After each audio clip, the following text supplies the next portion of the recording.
الرحمن الرحیم سید ذوالقرنین حیدر بخاری بخاریات کے ساتھ آپ کی خدمت میں حاضر ہے۔ آج کا میرا موضوع جو ہے وہ ہے عراق میں جو پالیسیاں بدلتی رہتی ہیں، خارجی جو لوگ ہیں باہر سے آنے والے ان کے لیے اور خصوصی طور پر پاکستانیوں کے لیے جو مشکلات بن رہی ہیں، میں آج ان پر گفتگو کروں گا۔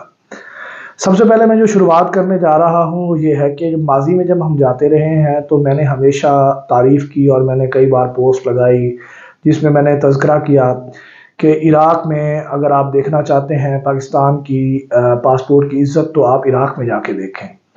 عراقی لوگ پاکستانیوں سے بہت محبت کرتے تھے اور پاکستانیوں نے بھی ہمیشہ مسلمان ملک ہونے کی وجہ سے اور وہاں پہ مسلمانوں کے مقدسات ہونے کی وجہ سے، وہاں مقدس مقامات کی وجہ سے بہت عزت کی اور دل سے عراق سے محبت کی۔ اور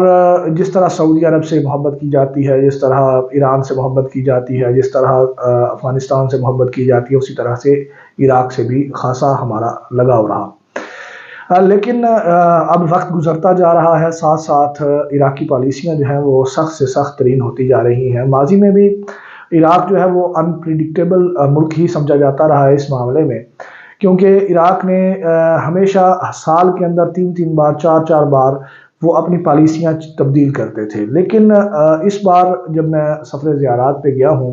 تو میں نے وہاں دیکھا تو مجھے غیر معمولی تبدیلیاں پاکستانیوں کے لیے نظر آئیں جو میرے لیے انتہائی الارمنگ تھیں، اور میں چاہتا ہوں کہ وہ بات آپ تک پہنچاؤں اور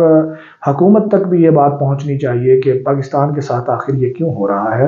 سبز پاسپورٹ کی عزت ہم نے کروانی ہے، ہماری حکومت نے کروانی ہے۔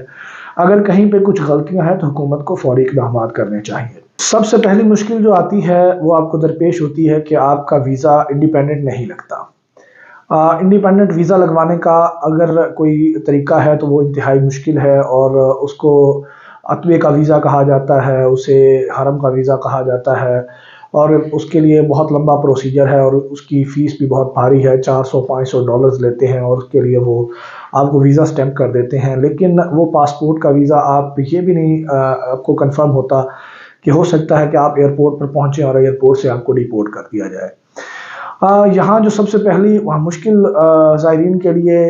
سامنے آتی ہے وہ یہ ہے کہ جو ویزا ہے وہ انڈیپینڈنٹ آپ کا نہیں لگتا عراق کا۔ آپ کو ایک لسٹ ویزا کے ذریعے جانا ہوتا ہے جس کی آپ فوٹو جو ہے وہ اسکرین پر دیکھ رہے ہوں گے۔ وہ کم از کم 5 سے 6 لوگ ہونے چاہیے، پھر ان لوگوں میں یعنی اکٹھے جو ہے ان لوگوں نے ٹریول کرنا ہے۔ اگر وہ بائی روڈ ہیں تو جس بارڈر سے جائیں گے اسی بارڈر سے واپس آئیں گے، اور پوری لسٹ کے مطابق لوگ ہوں گے جو انٹر ہوں گے، وہ برابر میں پھر سے ایگزٹ ہوں گے۔ آپ کو اسی ترتیب کے ساتھ امیگریشن کروانی ہوتی ہے جس ترتیب کے ساتھ آپ کا لسٹ کے اندر نمبر ہے۔ تو یہ انتہائی غیر معمولی سچویشن پہلے بھی تھی، لیکن اب جو مشکل ہے وہ اس میں مزید اضافہ کر دیا گیا ہے۔ اس میں یہ کیا گیا ہے کہ جو لوگ 40 سال سے کم عمر کے لوگ ہیں، 45 سال سے کم عمر کے لوگ ہیں، ان کا ویزا ویسے ہی جاری نہیں کیا جا رہا۔ ان کے لیے ضروری کر دیا گیا ہے کہ ان کے کوئی محرم حضرات جو ہیں وہ ہونے چاہیے ساتھ، مرد و خواتین جو ہیں ان کے ساتھ، اور ایسا محرم ہونا چاہیے کہ جن کا پاسپورٹ پر تذکرہ ہو، یعنی ولدیت میں جس طرح والد ساتھ ہو تو ولدیت کے خانے میں نام لکھا ہوا ہوتا ہے، بھائی ہو تو آپ کی ولدیت سیم ہوتی ہے، بیوی ہو تو آپ کی زوجیت کا ذکر اس کے اندر ہونا چاہیے پاسپورٹ پہ۔ یعنی اس طرح کا ایک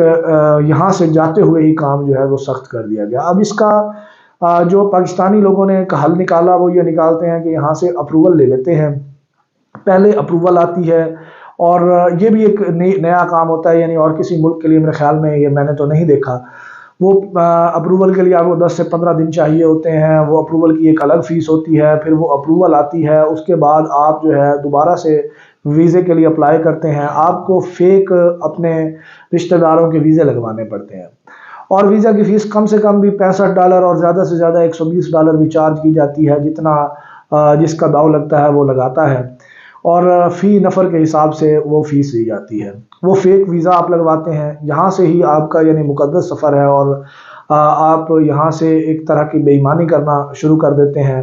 اور وہ فیک ویزا لگنے کے بعد آپ جاتے ہیں اپنے پاکستان سے امیگریشن وغیرہ کروا کے۔ ہاں، ایک اور چیز اس سے پہلے میں بتانا چاہتا ہوں کہ اور بھی ایک چیز ہے جو عراق کے علاوہ اور کہیں نہیں پائی جاتی، وہ ہے اوکے ٹو بورڈ، جس کو اوکے ٹو بورڈ بھی کہتے ہیں، ریڈی ٹو گو بھی کہتے ہیں، بڑے بڑے نام ہیں لیکن زیادہ تر اوکے ٹو بورڈ بولا جاتا ہے۔ تو وہ جو اوکے ٹو بورڈ ہے وہ یہ ہے کہ جب آپ یہاں سے جائیں گے تو ایئر لائن کی جس کی ٹکٹ کروائیں گے وہ آپ کو اوکے ٹو بورڈ دے گا، تو ہی آپ ٹریول کر پائیں گے، اور یہ کسی ملک کے لیے اس کی کوئی شرط نہیں ہے۔ کئی لوگوں کی ٹکٹیں ضائع ہو جاتی ہیں ویزا لیٹ آنے کے باعث، اوکے ٹو بورڈ نہیں مل پاتا، کئیوں کو 24 گھنٹے درکار ہوتے ہیں، کچھ لوگوں کو 36 گھنٹے درکار ہوتے ہیں، وہ اوکے ٹو بورڈ نہیں آیا تو آپ فلائی نہیں کر پاتے ہیں۔ تو یعنی اب آپ مراحل چیک کریں کہ پہلے ویزا ہونا چاہیے لسٹ کا، پھر لسٹ کے اندر آپ کا 40 سال سے کم بندے کا لیے محرم ہونا چاہیے، پھر وہ محرم ہے، اس کے بعد آپ کو ویزا آ گیا آپ کے ہاتھ میں، پھر آپ نے اوکے ٹو بورڈ کروانا ہے۔ اوکے ٹو بورڈ کروا کے آپ پاکستان سے جب یہاں سے روانہ ہو جاتے ہیں تو آپ کو اب تو شاید یعنی ڈائریکٹ فلائٹس وغیرہ آ گئی ہیں، لیکن وہ بھی کچھ شیڈیولڈ نہیں ہوتی، وہ اکثر کینسل ہو جاتی ہیں، کچھ فلائٹس آگے پیچھے ہو جاتی ہیں۔ تو اسلام آباد سے اور لاہور سے کراچی سے ڈائریکٹ فلائٹس ہیں، ان کے شیڈیولز مختلف ہیں، لیکن وہ کوئی آپ کو پکی خبر نہیں ہوتی، کئی دفعہ وہاں جا کے پتہ چلتا ہے کہ فلائٹ کینسل ہو گئی ہے۔ اور انڈائریکٹ فلائٹ لیں گے آپ کو تو دوحہ کے لیے یا آپ کو رکنا پڑے گا دبئی کے اندر، آپ وہاں سے پھر کنیکٹنگ فلائٹ لے کے آپ جائیں گے عراق میں۔ عراق میں زیادہ تر بغداد اور نجف جو ہے وہ موسٹ فیوریٹ ایئرپورٹس ہیں جہاں لے کے جایا جاتا ہے قافلہ زائرین کو، جو ہے وہاں پہ لے جاتے ہیں۔ جب آپ وہاں پہنچتے ہیں تو جی اب ہم نجف اشرف ایئرپورٹ پہ پہنچے تو میرے لیے یہ بات نئی تھی کہ وہاں جا کے ہم سے پاسپورٹس لے لیے گئے۔ اچھا، اب وہاں ان کے ایئرپورٹ پہ ایک نئی چیز اور بھی ہوتی ہے، عراق کے ایئرپورٹ کے اوپر ایک مندوب ہوتا ہے، جو مندوب جس کے شرکے سے آپ کا ویزا آیا ہوا ہوتا ہے، وہ مندوب وہاں پہ موجود ہوتا ہے پہلے سے۔ اگر وہ موجود نہ ہو تو آپ کو وہاں اترنے کے بعد ایئرپورٹ پہ انتظار کرنا پڑتا ہے کہ آپ کی شرکے کا مندوب آئے گا، وہ آپ کے پاسپورٹس دے گا، ان پاسپورٹس کے اوپر وہ ان کی فوٹو کاپیز وغیرہ کروائے گا اور دیگر کر کے اس کی پھر وہ آپ کی انٹری لگوائے گا۔ جو لوگ وہاں نہیں آئے، یعنی جن کے فیک آپ نے لگوائے تھے ویزاز، ان کا وہاں لگائے گا، ایک لکھی ہوئی تحریر آئے گی، وہ بھی میں کوشش کرتا ہوں کہ آپ کے ساتھ شیئر کر دوں، اور وہ لکھا ہوا ہوگا کہ یہ بندہ یہاں نہیں آیا، اور اس کی مہر لگے گی، اور اس کے بعد آپ کو وہاں سے ایگزٹ کرنے کے لیے جو آپ کا لسٹ ویزا ہے اس کو وہ کہتے ہیں مونو فیس۔ وہ جو مونو فیس ہے اس کے اوپر سٹیمپ کر کے پاسپورٹ آپ سے لے لیے جاتے ہیں۔ اور یہ قانون جو میرے لیے حیرت کی بات ہے وہ یہ ہے کہ وہ پاکستانیوں کے ساتھ تھا، یعنی انڈینز تھے، اور ہمارے ہی قافلے میں کچھ دوست امریکہ سے بھی تھے، تو ان کے جو ویزے ہیں وہ امریکن، تو خیر آپ کو پتہ ہے وہ تو کئی چیزوں میں مراعات انہیں حاصل ہے، تو انہوں نے تو ویزا ہی نہیں لیا ہوا تھا، وہ وہاں گئے ہیں آن ارائیول، ان کو عراق کا ویزا دے دیا گیا اور پاسپورٹ ان کے حوالے کر دیا گیا۔ لیکن انڈینز بھی جو ہیں ان کے بھی پاسپورٹس وہ نہیں لیے جاتے، مندوب نہیں رکھتا، پاکستانیوں کے پاسپورٹس جو ہیں وہ انہوں نے وہاں ہم سے رکھ لیے۔ یعنی یہ بات میرے لیے انتہائی حیرت زدہ تھی، اور حیران ہو گیا میں کہ یہ انہوں نے کیا کیا ہے۔ وہاں انہوں نے پاسپورٹ رکھ کے ہمیں باہر کا راستہ دکھا دیا۔ جب آپ باہر نکلتے ہیں تو سب سے پہلا جو آپ کو کام کرنا چاہیے وہ ہے کہ وہاں سم لے لی جائے، اور وہ لے بھی ایئرپورٹ پر ہی جائے۔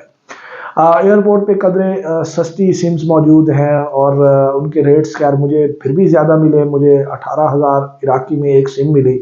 اور ریٹ جو ہے وہ بہت ہمیں غلط ملا، یعنی میرے لیے بڑا وہ بھی اچنبے کا معاملہ تھا کہ جب میں لاسٹ ٹائم گیا تھا تو میں نے 1,000 پاکستانی دے کے 10,000 عراقی لیتا تھا، تو اس دفعہ وہ 4,000 ملتا رہا، 4,200 ملتا رہا، 4,250 ملتا رہا، یعنی ہماری کرنسی جو ہے وہ اس قدر نیچے گئی ہے۔ یہاں میں یہ ایک مثبت چیز بھی بتانا چاہوں گا کہ عراق کے جو زائرین ہیں وہ یہ جانتے ہیں کہ